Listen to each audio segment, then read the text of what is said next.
君はどうせ君だよ。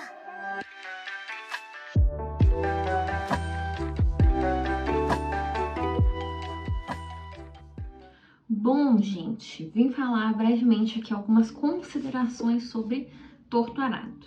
Eu vou falar brevemente porque eu estou com pressa, eu tô atrasada, tá? Mas vamos lá, eu tô no capítulo 7 da segunda parte, na página 118, e eu já tenho algumas opiniões, só que, porém, todavia, não obstante, eu não sei dizer se eu gosto ou não gosto desse livro. Por quê? Tem alguns aspectos nele, e é isso que eu ia falar pra vocês, que eu particularmente não estou gostando, mas isso não quer dizer que o livro seja ruim. O que eu tô querendo dizer com isso? Bom, esse livro, basicamente a sinopse básica é ótima. A gente vai acompanhar aqui duas irmãs, a Bibiana e a Belonísia, e o livro começa com um acontecimento que vai mudar a vida delas e a própria relação entre essas duas irmãs para sempre. Elas vão encontrar uma faca dentro de uma mala da avó delas, e aí elas vão ficar meio curiosas com esse objeto, com essa faca, e vão colocar a faca na língua. Só que aí, né, criança fazendo arte, elas vão, uma vai ficar muda, vai cortar a língua pra fora, e a outra vai ficar com um machucado, vai danificar um pouco a forma dela de comer e tal, mas ela não vai ficar muda. E aí uma meio que passa a ficar dependente da outra nesse sentido da comunicação, visto que elas não vão aprender Libras, né? Então uma delas tá muda, ela só consegue se comunicar escrevendo no papel com a ajuda dessa irmã. Beleza, ao Mike. Mike começou. Só foi eu começar a falar que o Mike começou. Não acredito que o Mike vai fazer isso comigo hoje. Ai, sabe que eu tô com pressa? O Mike começou a falar junto comigo. Ai, gente, vocês relevam o Mike?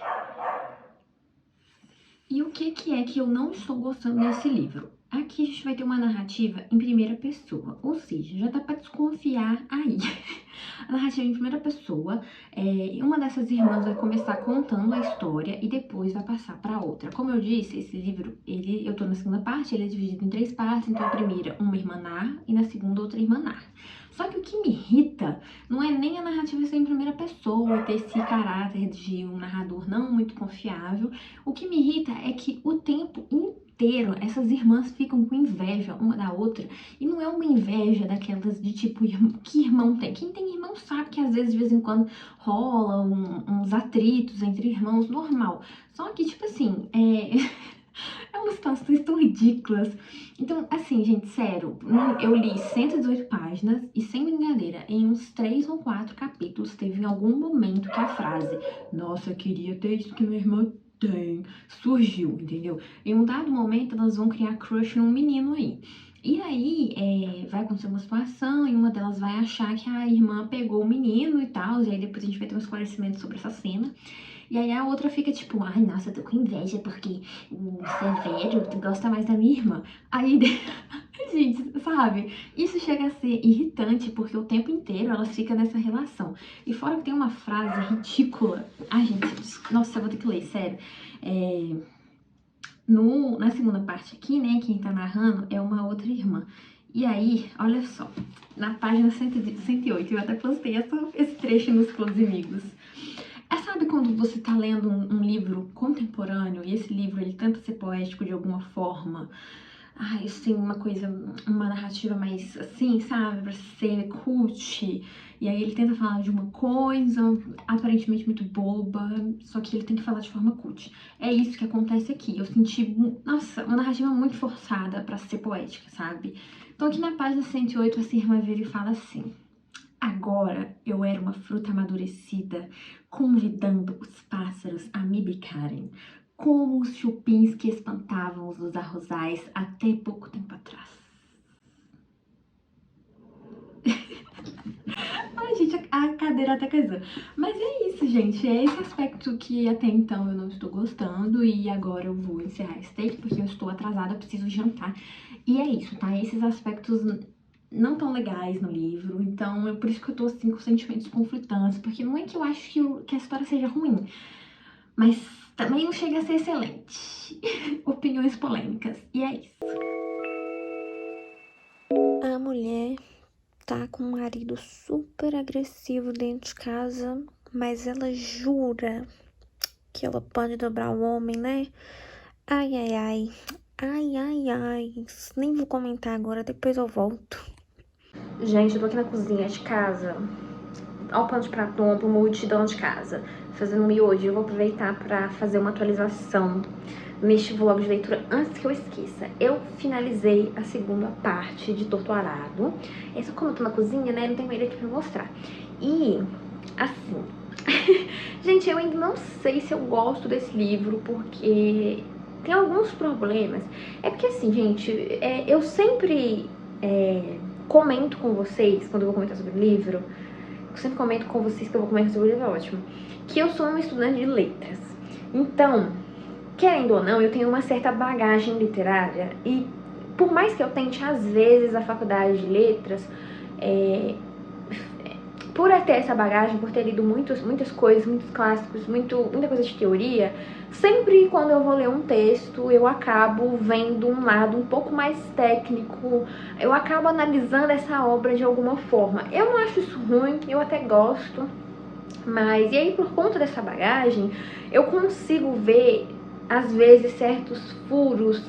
Não sei se furo é a palavra, mas enfim, eu consigo ver alguns problemas que o leitor comum, bem entre aspas, às vezes não vê.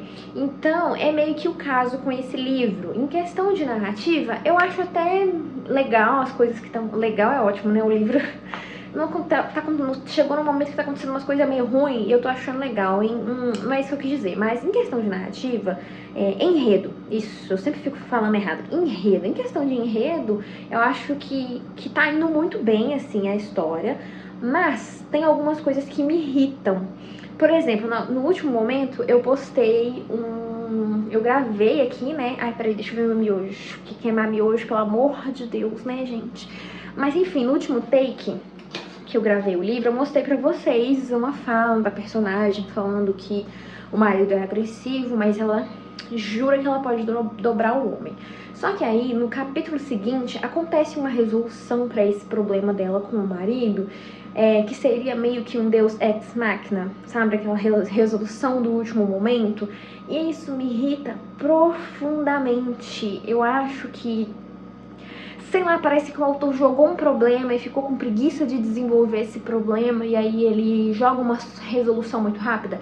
É clássica aqueles quando o autor desenvolve uma história muito louca, mas ele não sabe como finalizar aquilo e diz que foi tudo um sonho. Então acontece isso, esse tipo de coisa no enredo que me irrita, e aí eu fico com opiniões ambíguas, porque ao mesmo tempo que tem coisas que eu gosto, tem coisas que eu desgosto, tem alguns problemas em questão de construção, como esse caso aí dessa coisa com a personagem, que eu particularmente não gosto, assim, dessa resolução rápida. Lembrei de Anne de Green Gables, que é aquele livro infanto-juvenil. Só que assim, é um livro infanto-juvenil, então para aquele livro funciona muito bem a Anne estar com um problema e no capítulo seguinte apareceu uma resolução mágica, milagrosamente. Faz sentido ali no contexto de narrativa, no próprio gênero, para o público-alvo, entendeu? Mas agora, pensando no público-alvo desse livro, que a gente está no século XXI, enfim, levando em consideração também que esse livro ele levou prêmios e que as opiniões sobre ele foram assim, esse livro ficou na lista dos mais vendidos, sempre está, não ficou não, ele sempre está na lista dos mais vendidos da Amazon. Então é um pouco decepcionante quando eu pego esse livro e tem isso, entendeu? Mas tem um lado positivo nele, que a narrativa ela é muito fluida, apesar desse livro, gente, esse livro não tem diálogos, tá? Ele é quase que um romance epistolar, talvez, porque eu não sei se essa escrita de fato é um diário, porque a gente tem as narradoras, elas estão no futuro contando uma história que já aconteceu e em dados momentos elas falam que estão escrevendo. Então eu não sei se elas estão escrevendo um diário, se elas estão escrevendo sei lá, talvez livro. Então aí a gente tem essa coisa dessa metalinguagem, uma metaliteratura, intertextos ali, que é interessante, mas essas coisas no enredo que eu vim falando com vocês me deixam assim, ao mesmo tempo que eu gosto, não gosto, e aí eu fico nessa coisa, gosto, não sei. E é isso, gente, aí eu vou ler a próxima parte, né, a terceira parte, e depois eu volto pra finalizar esse vlog e falar, dar o meu veredito. Aí eu vou ter me decidido, gostei ou não gostei, mas por enquanto eu não sei ainda o que dizer sobre isso.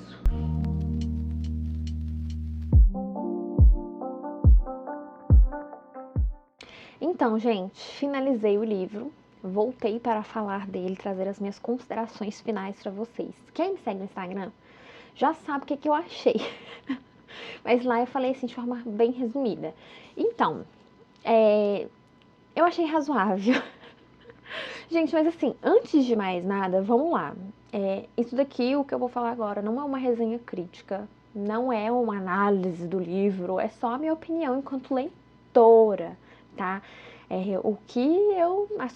As percepções que eu tive durante a leitura desse livro, tá bom? E eu achei um livro razoável, não é isso tudo.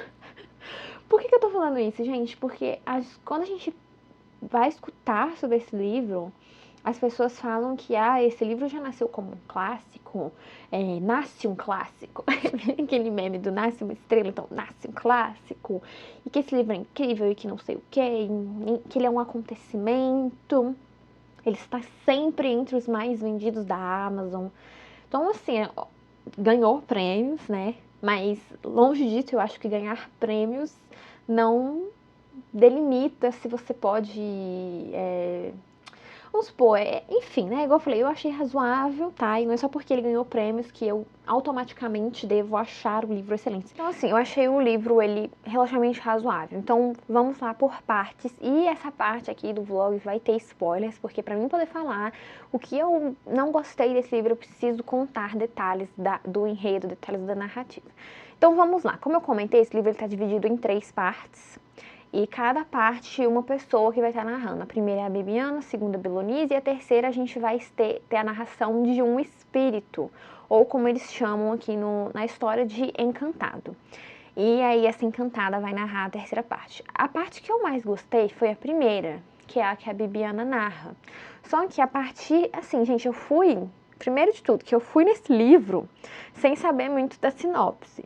E o que eu sabia é que aqui a gente vai ter uma questão racial, né? Aqui a gente tem uma população que está vivendo nessa fazenda, que é a fazenda de Água Negra, e eles vivem numa situação análoga ao trabalho escravo.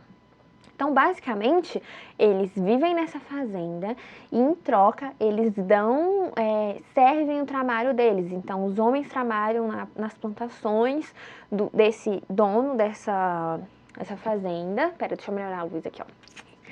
E as mulheres, elas plantam ali nas suas casas, e a começar pela própria estrutura da casa, eles não podem construir casas de materiais duráveis, as casas são feitas de barro. Então, eles basicamente estão nesse trabalho análogo à escravidão. Então, a gente vai ter essas duas irmãs como protagonistas. E aí, na primeira parte, acontecem algumas situações que me deixaram um pouco irritadas. Porque assim, primeiro, o livro, ele começa muito bem. Eu acho que ele começa muito bem, ele tem essa coisa de Brasil mesmo, então essa coisa de morar na roça, quem vive na roça vai sentir uma identificação, igual no começo, assim, quando ela está contando, a Bibiana fala que elas faziam bonecas com aquela, como é que chama? Aquela palha do milho, aquela folha que envolve o milho, eu esqueci o nome daquilo, que aí depois fica seco, assim, nossa, eu já vi muito dessas bonecas, assim, isso é muito, assim, coisa de quem vive na roça, então tem toda essa verossimilhança, essa coisa que é de Brasil mesmo, até no próprio nome das personagens, né, se a gente pega o nome das personagens, são assim, um nome tipicamente brasileiro, a gente não vai ter aquela coisa de meter uma coisa estadunidense aqui, então tem toda uma coisa da cultura, o que começa muito bem. Só que aí a gente começa a cair em alguns clichês e num enredo mal desenvolvido. Porque, como eu disse, a gente vai ter esse acidente, essas duas irmãs, uma delas vai ficar muda e a outra vai só ter alguns problemas, mas vai conseguir falar normalmente. E elas têm criam uma certa ligação, porque uma vai passar a ser a voz da outra. E a primeira coisa assim, que começa a me incomodar é que o autor começa a criar todo um mistério em cima. E eu até achei que eu tinha deixado passar, gente. Eu pensei assim, gente, será que falou e eu não prestei atenção? Mas não. Ele cria todo um enigma, assim, por vários capítulos de qual irmã que ficou muda. Gente, isso, nossa, muito chato. Porque quem tá narrando a história é a Bibiana, em primeira pessoa. Então, tipo assim, tem um dado momento que ela usa uma frase que, assim, que numa narração em primeira pessoa não cabe, fica estranho. Então, daí a gente já começa o mau desenvolvimento aqui. Pelo menos pra mim, gente, deixando claro, é minha opinião. Por favor, não vamos brigar, tá? Sem discussão nos comentários. Por favor, ninguém me xinga. Então, pra mim, já começa o mau desenvolvimento aí. Eu acho que não tinha necessidade nenhuma desse mistério. E esse mistério, ele persiste por longos momentos. A gente fica muito na dúvida. Porque tem um dado momento que a Bibiana, ela tá contando, e aí... porque, gente, antes de eu chegar nessa parte, tem um negócio que eu queria falar. O que acontece, né? Como eu disse, essas irmãs, elas vão criar um laço muito forte, porque uma vai passar a ser a voz da outra. Uma perdeu a voz e, né, vai fazer as mímicas, aquela coisa, e a irmã passa a compreender e comunicar, porque afinal, a gente está falando de roça e tudo mais, e nem todas as pessoas eram alfabetizadas, sabiam ler e escrever. Então, uma passa a ser a voz da outra. Só que aí essa ligação entre essas duas, ela vai ser abalada por um clichê, que é aquele clichê do primeiro amor, né? Então, as duas vão se interessar pelo mesmo garoto, que é um primo que veio de outra cidade, aí passa a morar ali. E assim, esse clichê já me incomodou. Por quê? Igual eu comentei, elas ficam o tempo inteiro assim, nossa, ai, tô com inveja da minha irmã, que não sei o quê. Aí o primeiro momento da inveja que me irrita é aqui. Porque a Bibiana um dia vai presenciar uma coisa. Olha só, gente, a menina. Ela vai presenciar um negócio e ela vai fazer uma fofoquinha pra mãe dessa irmã falando que a Belonísia tava lá na árvore beijando esse menino aí que ela gosta. Só que aí depois a gente descobre que não foi bem assim. Então aí elas ficam tipo, nossa, a Bibiana a princípio fica, não, eu queria que o Severo me desse atenção, agora dá pra minha irmã, não sei o quê. E aí a relação das duas se abala aí com isso. Porque a Bibiana foi lá, né, fazer a fofoquinha pra mãe e a Belonísia levou uma surra. Ai, Deus, é triste, né? E aí voltando na questão do enigma que ele faz, gente, sério, a primeira parte a gente fica muito confuso sobre qual das irmãs de fato ficou muda. Porque tem um dado momento que a Bibiana, né, ela acaba depois, né, se relacionando, ficando de fato com o Severo, e aí vai ter uma hora que ela vai estar conversando com ele e ela narra pra gente falando assim, porque eu sinalizei pro meu coração, sinalizei não sei o que, pra que ele entendesse o que eu tava querendo dizer. Aí eu fiquei assim, né? Fiquei naquela dúvida. Até que chega na segunda parte, e ainda assim, no começo da segunda parte, ainda tem uma dúvida, assim, sabe? E eu achei isso, não gostei. Achei que não precisava desse enigma de qual das irmãs ficou muda, enfim. Mas tudo bem, tudo bem. E aí a gente chega na segunda parte, que quem vai narrar é a Belonísia, tá? Só que aí, o que que rola, né? A Bibiana, ela começa a se relacionar com o Severo e ela acaba engravidando. E o Severo, ele é aquele jovem que ele, nessa narrativa aqui, ele vai ser aquela voz que incomoda.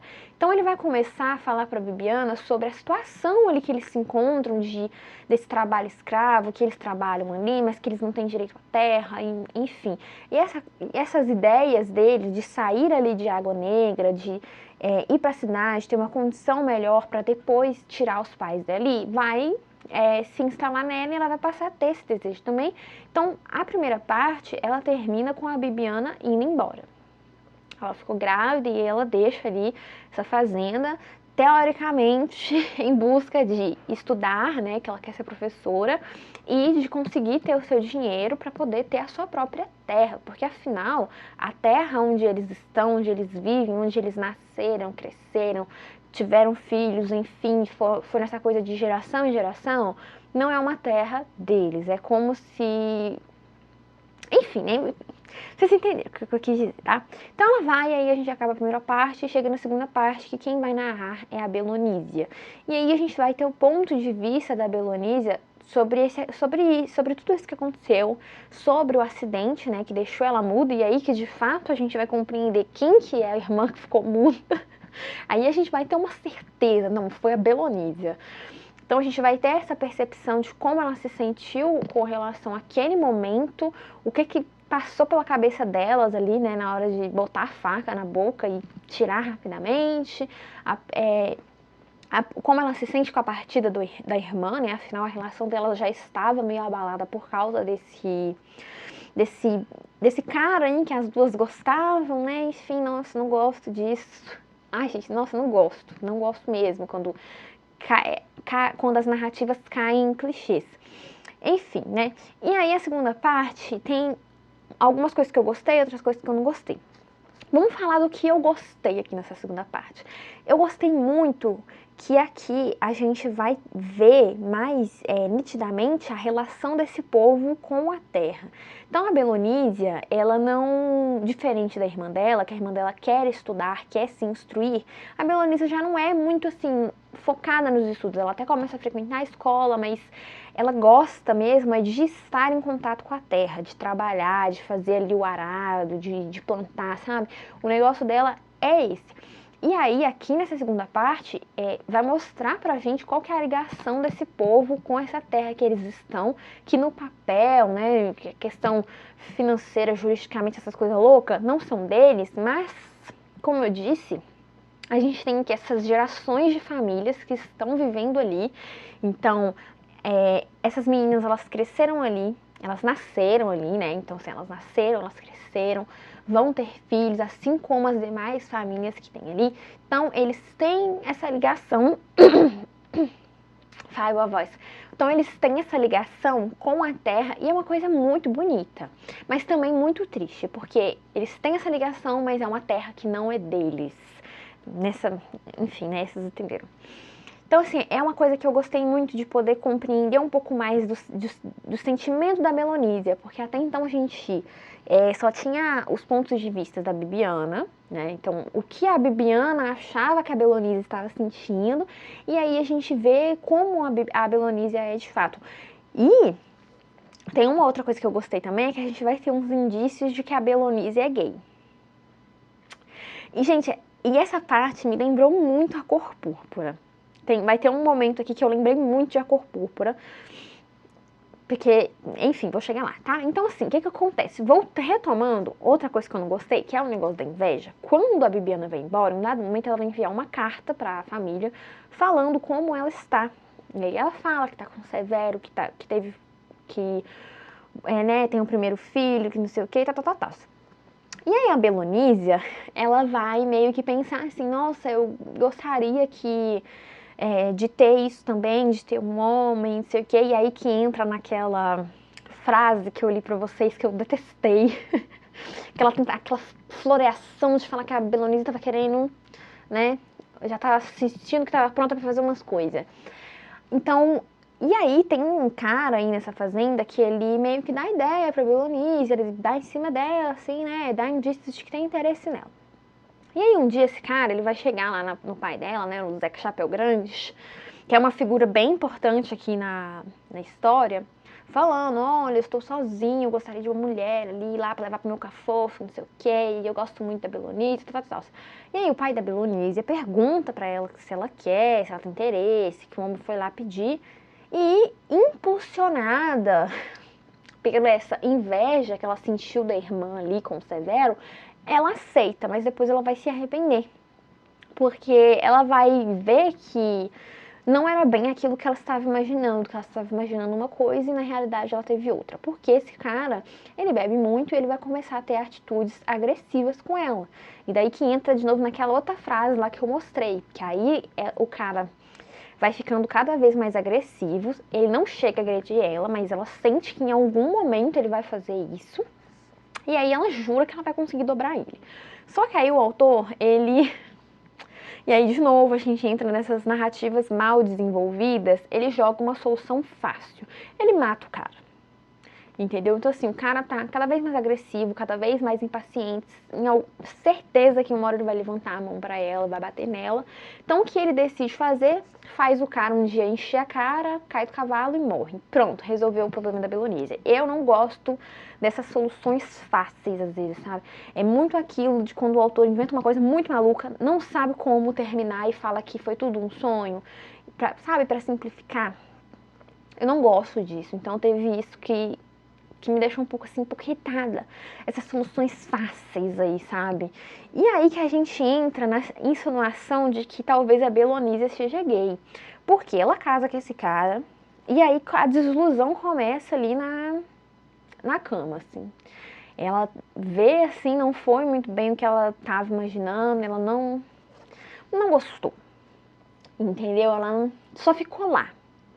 E aí ela vai ter uma vizinha dela que é agredida pelo marido. Essa vizinha um dia vai entrar ali na casa, tipo, meu Deus, me ajuda, não sei o quê. E a Belonísia, ela vai ficar muito mexida com essa mulher. Vai tentar ajudar ela, vai ter algumas situações de agressão com esse cara que ela vai se envolver. Até que tem um dia que vai ter uma cena, e aí me lembra quem é a Cor Púrpura vai associar.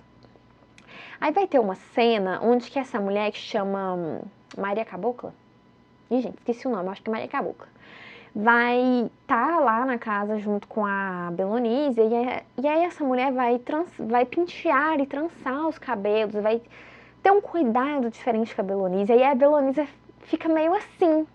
E gente, na hora que eu lembrei de A Cor Púrpura, e aí eu pensei assim, será que a Belonise é gay, ela é lésbica, assim, sabe? Gosta de mulheres e não teve essa percepção, porque depois que o marido dela morre, depois que ela se vê sozinha, enfim, né, e tem essa relação com essa mulher, relação assim, né, ter esse contato, que ela ficou meio assim, quando a gente percebe, ela vira e fala que ela não se casaria de novo, não se relacionaria de novo com nenhum homem, que ela nem se deitaria com nenhum homem, talvez apenas para ter filhos, mas que não por, assim, por gostar, entende?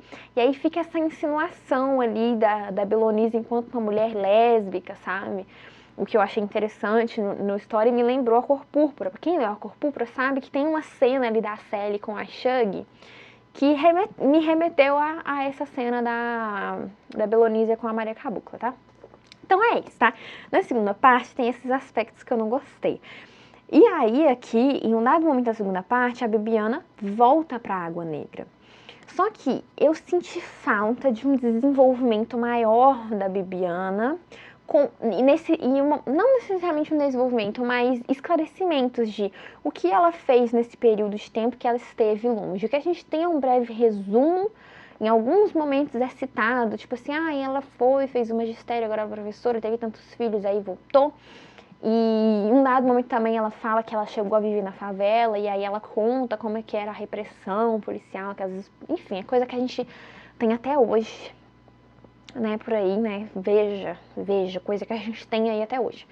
Então, assim, é excitado. Eu gostaria de saber o que aconteceu. Por que que eles voltaram para a Água Negra sem ter feito aquilo que eles queriam? Porque, a princípio, quando ela e o Severo vão embora, nesse intuito de ter o seu próprio dinheiro e ter a sua própria terra. Mas aí eles acabam voltando e construindo uma casinha de barro ali também, ao lado da casa do pai da Bibiana. Então, sei lá, acho que faltou um pouco ali, sabe? De dizer, nossa, por que eles voltaram, sabe? Por que que eles não conseguiram cumprir com o desejo de ter a sua própria terra? O que que deu errado ali nesse meio caminho? Assim, são coisas que quando a gente tá lendo, a gente pode decidir ignorar. A gente pode olhar e falar assim, não, vou ignorar isso, vou só curtir o prazer da leitura. Gente, mas eu sou estudante de letras, eu não consigo ignorar nada. Nada me passa despercebido numa leitura. Então, foi uma coisa que eu fui lendo e falei assim, e aí? Uai, o que aconteceu? Por que, né? E aí? Por quê? A gente pode inferir que ter aquela coisa, né? A gente está se tratando de pessoas negras, a realidade na cidade é diferente da realidade na roça, enfim, né? Fazer essa coisa, mas eu gostaria que isso estivesse aqui. Eu não gostaria de inferir, de imaginar. Eu gostaria que estivesse aqui. E aí, beleza, né? E aí, no final chegando ao final da segunda parte, vai acontecer algumas coisas que vão ameaçar a vivência desse povo ali nessa fazenda. Por que que acontece? Como eu disse, o Severo vai ser essa voz que vai incomodar. Porque ele tem conhecimento dessa situação que esse povo se encontra, que é uma situação completamente errada. Como se eles estão vivendo nessa situação de trabalho análogo à escravidão. E aí ele vai começar a falar sobre isso e vai começar a incomodar os donos da fazenda. E fora que essa fazenda ela é vendida. E o novo dono, a princípio, ele chega falando que nada vai mudar, mas as coisas mudam. Então, esse pessoal, eles estão vivendo numa situação que começa a ser humilhante. Esse dono, ele vai começar a soltar bichos para estragar a plantação que esse povo faz ali para eles terem alimento, né? Como eu disse, os homens trabalham na fazenda desse dono, e as mulheres trabalham em casa, plantando as coisas que eles vão se alimentar, coisas que eles vão comer. Então esse cara começa a soltar animais ali para destruir a plantação, começa a atacar fogo no galinheiro, e aí eles ficam sem ovos, ficam sem galinhas, ele começa a fazer esse tipo de coisa. Então eles começam a viver numa situação que fica muito incerta, e aquele medo de que a qualquer momento eles vão ser despejados dessa terra, que eles têm uma ligação com essa terra, né? Tem até um dado momento que a mãe delas, a Salu, ela recebe a visita de um padre lá, que é a dona. Recebe a visita é ótimo, né? Recebe a visita indesejada de um padre que a esposa do cara que comprou leva lá, sabe? Meio que tentando converter eles. E aí ela fala, né? Tipo, olha, eu nasci aqui, eu cresci... Não, na verdade ela não nasceu lá, mas enfim, ela foi pra lá, teve os filhos dela ali, ela pariu outras crianças que vivem ali, e aí ela mostra muito essa relação que ela tem com a terra, que não é só ela, é as demais pessoas todas que estão ali vivendo. Então eles começam a ficar nessa situação. E aí o Severo começa a ser essa voz de apontar e falar assim, olha, isso aqui que eles fazem com a gente não tá certo, não sei o quê. E aí o Severo acaba sendo assassinado. Porque ele vai ser essa voz que vai incomodar. E o que as pessoas fazem? As pessoas que têm poder fazem quando vozes começam a incomodar. Isso acontece até hoje, né, gente? A gente viu aí a Marielle Franco. Acontece até hoje. Então, ele foi assassinado. E aí a gente fecha a nossa segunda parte e passa para a terceira, que é narrada por esse espírito, por esse encantado, que é uma espécie de santo. Eu não sei explicar muito bem essa parte, tá? Mas aí a gente vai ter essa terceira narração, que foi a parte que eu menos gostei. Foi a parte que eu menos gostei. Eu não gostei da forma narrativa que a história assume aqui. E aí, como eu comentei, eles vão passar a ter esse problema com esse cara que, né, fez isso aí com o Severo, assassinou ele, tá nessas situações a fingir de tonto. Só pra você noção, no dia que acontece, esse cara ele nem tá lá pra tirar o dele da reta, mas obviamente a gente sabe que ele que é o mandante desse crime. E aí, eles vão estar nessa situação, nessa situação aí, e aí o que vai acontecer? Ai, gente, aí a gente entra de novo numa situação que foi um pouco mal desenvolvida. Por quê? Eles estão com esse problema e ao invés do autor fazer um desenvolvimento e resolver isso de uma forma realista, de uma forma real, ele traz uma solução rápida, uma solução fácil, assim como ele fez com o problema da Belonísia com o marido. Então, o que vai acontecer? Em um dado momento, esse espírito, essa encantada, vai comentar que a Bibiana está saindo todas as noites, meio de madrugada, e aí ela volta sempre suja de terra, com as mãos completamente calejadas e meio assim, desnorteada, nem ela sabe o que está acontecendo, os filhos perguntam e ela fica tipo, não sei. Só que, o que eu tava imaginando? Eu tava imaginando que ela tava indo lá no túmulo do Severo. Por quê? Tem menos de um ano entre esse fato da morte de Severo e o que me incomodou agora. Então ela tá de luto ainda. Ela tá nesse processo ainda de viúva, de luto, sabe? De lidando com a morte desse marido que ela amava tanto. Então eu imaginei que fosse isso. E aí fala isso pra gente. Aí, depois que ela fala isso, aí eu tava achando que era isso, né? Aí, pouco, a gente vai seguindo com a leitura, né? Eles ainda estão passando por essa situação aí com esse cara, o dono, o Salomão, até que um dia corre a notícia de que o Salomão foi encontrado morto, com a garganta cortada, caído dentro de uma cova, e que essa cova aparentemente não foi feita por mãos humanas, que parecia uma coisa meio da natureza. Aí eu já lembrei da Bibiana. Pensei assim, putz, Bibiana matou ele. Falei assim, acho errado mate um homem? Não acho errado. Mas no contexto, assim, eu não esperaria isso. E aí eu falei assim, será que foi a Bibiana? Eu falei assim, não, eu não acho. Nossa, eu pensei assim, não é possível que vai ser essa a grande solução. O livro vai ter dado voltas e mais voltas pra no final terminar assim. Fiquei pensando. Aí a mãe da Bibiana vai lá na casa da Bibiana contar, falou assim, olha, o Salomão foi encontrado morto. Eu pensei assim, vamos ver qual vai ser a reação dela. Ela não tem reação. A reação dela basicamente falar foi, ele teve o que ele mereceu, não tirou meu marido, pois bem feito pra ele. A mãe mete um tapa na cara da mulher. Ela ficou puta de raiva pra menina ter soltado essa, mete um tapa nela. E aí a mãe, a Salu, volta pra casa e conta. Aí a Belonísia tá chegando. A Belonísia tá chegando com as coisas que ela tinha colhido na plantação. E aí a mãe conta, fala, ó, Salomão foi encontrado morto. Aí a Belonísia ficou naquela, tipo, a Bibiana sabe que não sei o que, tal. Aí eu pensei assim, não sei. Aí a Belonísia passa mal, do nada ela desmaia, ninguém entende nada, e tipo assim, e apagou da memória dela as coisas que tinham acontecido. E aí, essa encantada revela pra gente o que aconteceu, né? Antes dela revelar, eles vão lá e conta, né, que a polícia foi lá, houve uma investigação e acabou que o inquérito ficou inconcluído porque não tinha provas pra poder falar, não, foi fulano. E aí essa encantada vai contar pra gente que todas as noites ela estava meio que possuindo o corpo da Bibiana, entrava no corpo da Bibiana e fazia a Bibiana cavar essa cova. Então aí a gente tem a revelação.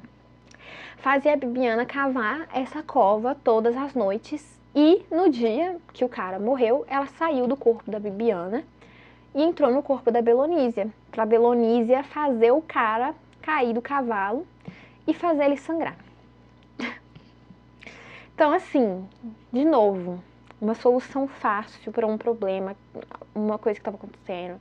Gente, eu não gosto quando isso acontece. Sério, eu queria que tivesse uma solução. Eu queria ver mais, assim, da voz desse povo, da luta deles. Mas aí, no fim, a solução que ele deu foi, beleza, vamos mandar um espírito possuir o corpo delas e matar o cara. Pra mim, isso é um mau desenvolvimento. Pra mim, isso é uma história mal desenvolvida. Parecia que ele foi lá, jogou essas situações, não sabia como resolver isso, não sabia como criar uma possibilidade para que essas pessoas conseguissem aquilo que é direito delas de uma forma real. E aí jogou um elemento meio que mágico ali para solucionar esse problema.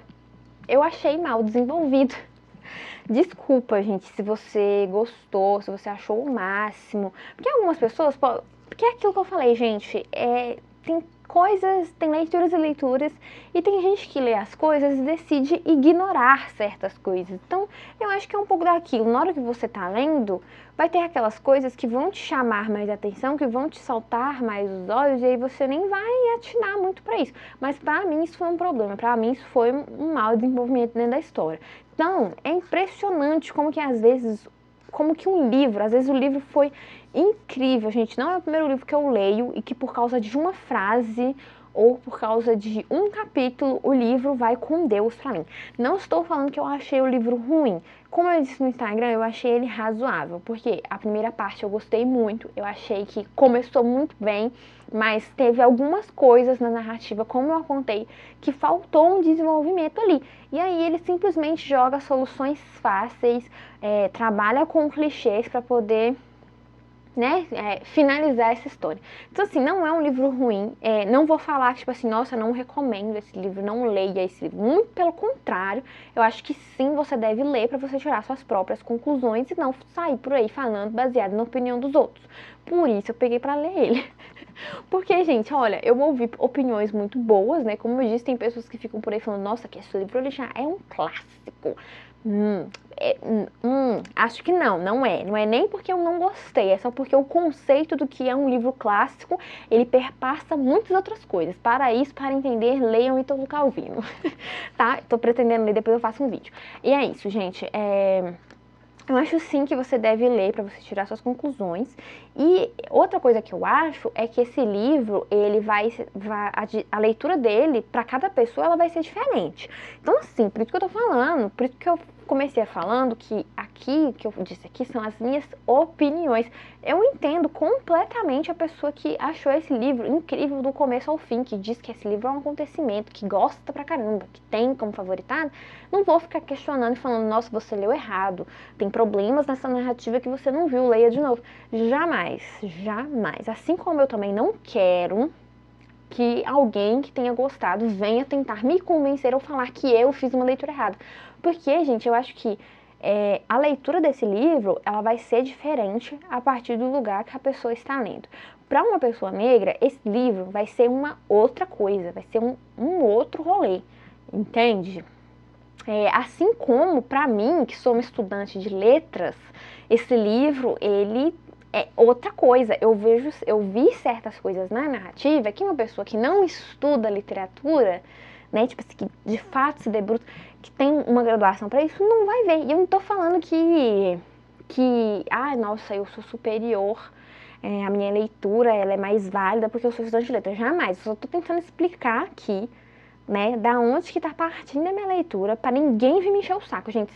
Eu acho complicado, agora vem um momento de desabafo, produzir conteúdo na internet, porque, reparem, a gente sempre está se justificando para a pessoa que está assistindo a gente. Porque as pessoas não sabem lidar com opiniões negativas. E eu já vou deixar bem claro que se você vir com falta de educação pro meu lado, eu vou ir com falta de educação pro seu lado também. Porque é assim, entendeu? Da mesma forma que eu respeito a leitura de outras pessoas, eu quero que as pessoas respeitem a minha leitura. Então, assim, é foda trabalhar com conteúdo na internet, porque toda vez a gente tá se justificando. Se a gente fala que não gosta de uma coisa, a gente tem que ficar pedindo desculpa por não ter gostado. Então, assim, gente, vamos começar a aprender a lidar com as opiniões negativas. Não é porque muita gente achou esse livro incrível que eu sou obrigada a achar. E outro ponto, e o que eu acho que acontece também é porque, como esse livro ele aborda questões raciais, o racismo, ele vai falar de um lugar bem específico, eu acho que tem muita gente que lê e que fica com medo de falar que não gostou, entendeu? Justamente por causa dessa cultura do cancelamento aí, entendeu? Mas é isso, não vou entrar nesses detalhes, não. E é isso, dei minha opinião aqui. Como eu disse, né, teve coisas que eu gostei, teve coisas que eu não gostei. Infelizmente o livro não funcionou como um todo pra mim, eu achei ele de razoável pra bom, não é um livro ruim, mas não é um livro que, sei lá, que eu pegaria pra ler de novo, ou que eu teria como um favorito, tá? Mas fica aí, eu deixo a recomendação sim pra quem tiver interesse de ler, pra pessoa ver, tirar suas opiniões, tirar suas conclusões. É um livro relativamente curto, os capítulos são curtos, né? Os capítulos, tipo, tem 3, 4, 5 páginas. A narrativa, ela flui muito rápido, é uma escrita fácil de acompanhar, não é difícil, então é uma leitura, assim, é gostoso de pegar pra ler, porque não é um livro difícil. Então fica aí, sim, a recomendação, dei aqui a minha opinião, e é isso. Comenta aqui pra mim, você que já leu, o que você achou desse livro, qual personagem você achou mais marcante, o que você gostou, o que você não gostou, tá? Comenta aqui pra mim que eu vou gostar de saber. E deixa um like, tá bom? Se você ainda não é inscrito também, se inscreva, vai estar aqui, ó, vermelhinho, você clica e ativa o sininho, clica no sininho aqui para ativar as notificações. E se você quiser ajudar o canal, aqui na descrição fica os meus links de afiliada, eu recebo uma pequena comissão. E se você quiser ajudar de forma mais pontual, eu também sempre deixo o meu Pix, gente. Ajude uma jovem universitária, tá? Só pra você ter noção, R$5 paga o meu almoço na RU. Então, ó, ajude uma universitária cansada. Então é isso, gente. Espero que vocês tenham gostado do vídeo. Um beijo e até o próximo.